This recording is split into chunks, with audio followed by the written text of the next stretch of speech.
As I pass through my incarnations in every age and race, I make my proper prostrations to the gods of the marketplace.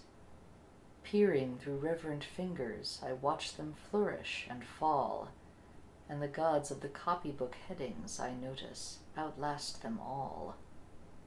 We were living in trees when they met us. They showed us each in turn that water would certainly wet us, as fire would certainly burn. But we found them lacking in uplift, vision, and breadth of mind. So we left them to teach the gorillas while we followed the march of mankind. We moved as the spirit listed. They never altered their pace, being neither cloud nor wind-born like the gods of the marketplace. But they always caught up with our progress, and presently word would come that a tribe had been wiped off its ice field, or the lights had gone out in Rome.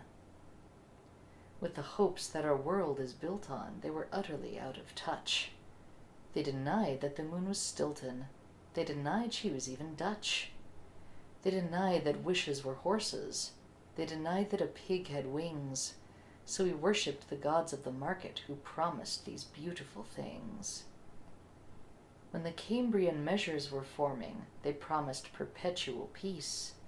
They swore, if we gave them our weapons, that the wars of the tribes would cease.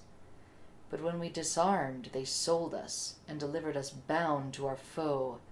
And the gods of the copybook headings said, "Stick to the devil you know."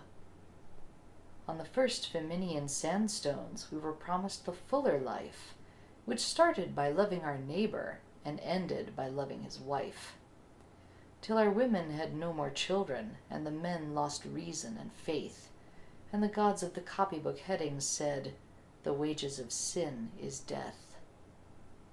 In the Carboniferous epoch, we were promised abundance for all, by robbing selected Peter to pay for collective Paul. But though we had plenty of money, there was nothing our money could buy, and the gods of the copybook headings said, "If you don't work, you die." Then the gods of the market tumbled, and their smooth-tongued wizards withdrew, and the hearts of the meanest were humbled and began to believe it was true, that all is not gold that glitters, and two make four, and the gods of the copybook headings limped up to explain it once more. As it will be in the future, it was at the birth of man.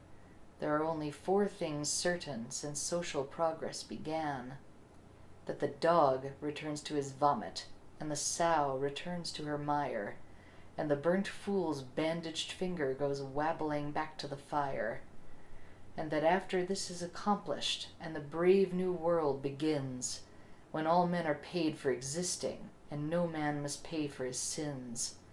As surely as water will wet us, as surely as fire will burn, the gods of the copybook headings with terror and slaughter return.